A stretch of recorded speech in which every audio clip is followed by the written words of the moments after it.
ओम शांति। आज 30 मई 2026 के प्यारे बाप दादा के अनमोल मधुर महावाक्य हैं। आज की मुरली के सार में सृष्टि के आदि मध्य अंत के ज्ञाता बाबा ने समय का महत्व दिलाते कहा कि अभी अंतिम समय है, सब कब्र दाखिल होना है, जो भी कुछ है सब खत्म होना है, तुम्हारा धन दौलत आदि सब खत्म हो जाना है। गायन भी है ना, किनकी दबी रहेंगी धूल में, किनकी राजा खाए, किनकी चोर लुट जाए, किनकी आग जलाए, सफल होंगी उनकी जो धनी के नाम लगाए। तो बाबा कहे समय से पहले अपना तन मन धन सब सफल करना है। फिर और अंतिम समय के लिए कहा कि बाबा समझाते हैं यह अंतिम जन्म है, स्वर्ग में चलना है तो पवित्र जरूर बनना है, विनाश सामने खड़ा है, मुझ एक बाप को याद करो तो बेड़ा पार हो जाएगा। और साथ में कहा कि इस समय सब पतित कब्र दाखिल हैं, अभी सबकी कयामत का समय है, बाप ही आकर सबको कब्र से अर्थात दुखों से बुराइयों से उठाई पावन बनाएंगे। बाबा कहते हैं कयामत के समय ही भगवान आते हैं, वही ज्ञान का सागर है। लिखा हुआ भी है, सागर के बच्चे भस्मीभूत हो गए, अर्थात काम चिता पर बैठ काले हो गए।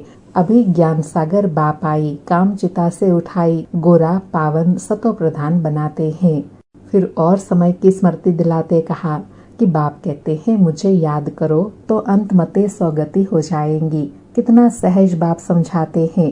फिर आश्चर्य खाते कहा कि फिर भी बच्चे यह बातें भूल क्यों जाते हैं, बुद्धि में बैठती क्यों नहीं है। क्योंकि बाबा कहे देह अभिमान बहुत है, इसलिए धारणा नहीं होती है। फिर और अटेंशन दिलाते कहा कि बाप समझाते तो सबको हैं, तुम बैठे भी सन्मुख हो, सन्मुख बैठने से खुशी होती है, लेकिन कोई कोई की तकदीर में नहीं है तो सर्विस भी नहीं करते हैं। बाबा कहे सर्विस करेंगे तो अपना और बाप का नाम बाला करेंगे। सुनने वाले कहेंगे यह बाबा की बच्चियां तो कितनी होशियार है, सब काम करती हैं, हमको स्वर्ग की बादशाही का वर्षा दिलाती हैं, हमको ज्ञान का वखर अर्थात ज्ञान से माला माल करती है।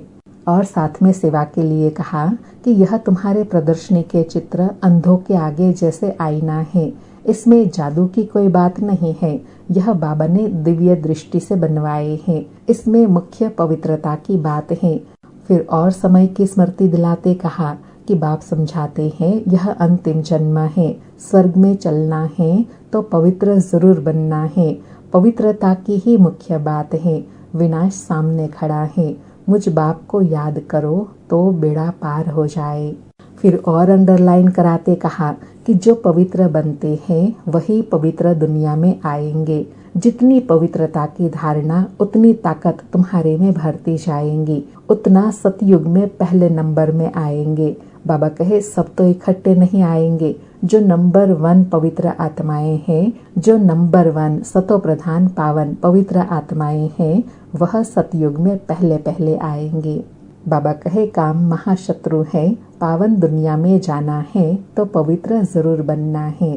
फिर आज के गीत की स्मृति दिलाते कहा कि गाते हैं भोलेनाथ से निराला कोई और नहीं। बाबा कहे तो अब बच्चों को यह तो अच्छी रीति मालूम है कि बेहद के बाप को ही कहा जाता है बिगड़ी को बनाने वाला। बाबा कहे तुम बच्चे जानते हो कि शिव बाबा ही हमको हीरे तुल्य बनाते हैं। बच्चों की बुद्धि में यह रहना चाहिए तो खुशी भी रहे। बाप का फरमान है मुझे याद करो और वर्षे को याद करो। और बाप से वर्षा लेने के लिए कहा कि देह सहित देह के सब संबंध छोड़ माम एकम याद करो तो तुम वर्षे के अधिकारी बन जाएंगे। और मोहजित बनने के लिए कहा कि बच्चों को ज्ञान का विचार सागर मंथन कर फिर धारण करना चाहिए। बाबा कहे कोई कोई मोह में फंसने के कारण फिर धारणा नहीं कर सकते। तुम गाते भी आए हो और संग तोड़ एक आप संग जोड़ेंगे, मेरा तो एक आप बाबा दूसरा ना कोई। परंतु बाबा कहे मोह फिर ऐसी चीज है जो एकदम बंदर बना देती है, बंदर में मोह और लोभ बहुत होता है।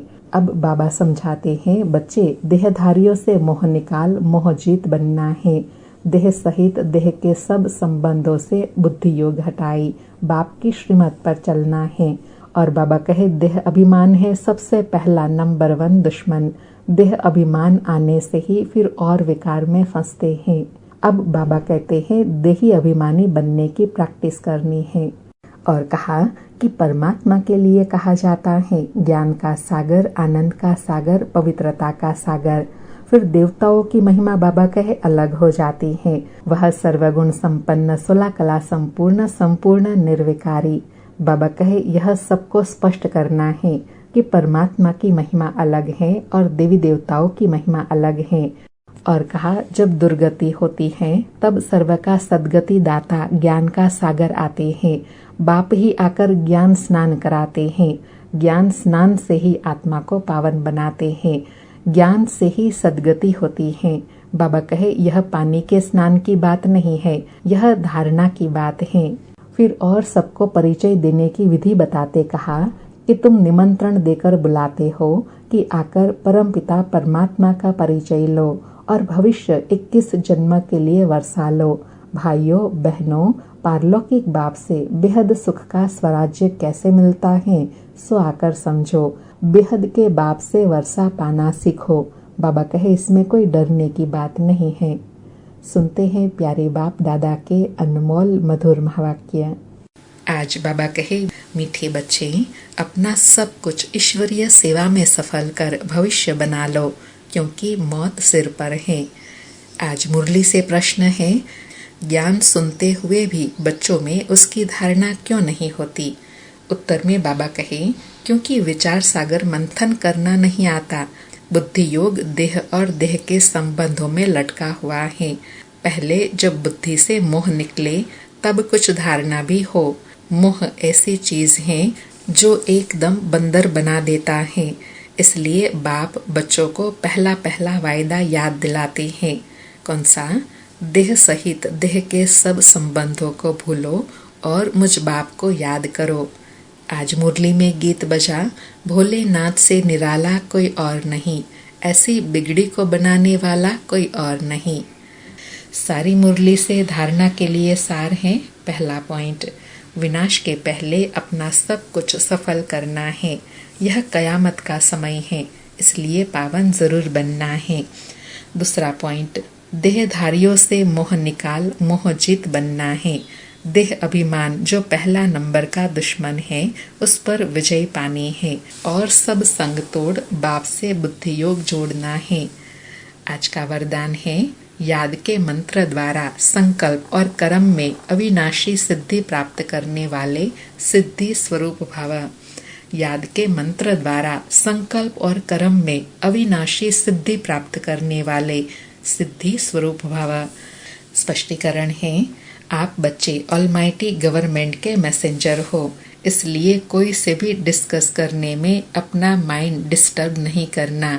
याद का मंत्र यूज करना, जैसे कोई वाणी से या अन्य किसी तरीके से वश नहीं होते हैं तो मंत्र जंत्र करते हैं। आपके पास आत्मिक दृष्टि का नेत्र और मन मनाभव का मंत्र है, जिससे अपने संकल्पों को सिद्ध कर सिद्धि स्वरूप बन सकते हैं। अर्थात किसी भी आत्मा का अगर परिवर्तन करना चाहते हैं तो अलौकिक रूहानी दृष्टि और शुद्ध संकल्पों के द्वारा परिवर्तन कर सकते हैं। यह बाबा कहे योगी तपस्वी आत्मा को सिद्धि मिली हुई है, क्योंकि संकल्प में शक्ति होती है।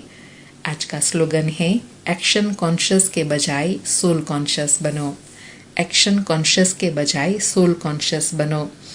आज के अव्यक्त इशारे हैं, सदा अचल अडोल एक रस स्थिति का अनुभव करो। आज अनुभव करने के लिए कहा कि एक रस का अर्थ यह नहीं कि पुरुषार्थ की रफ्तार सदा एक जैसी हो।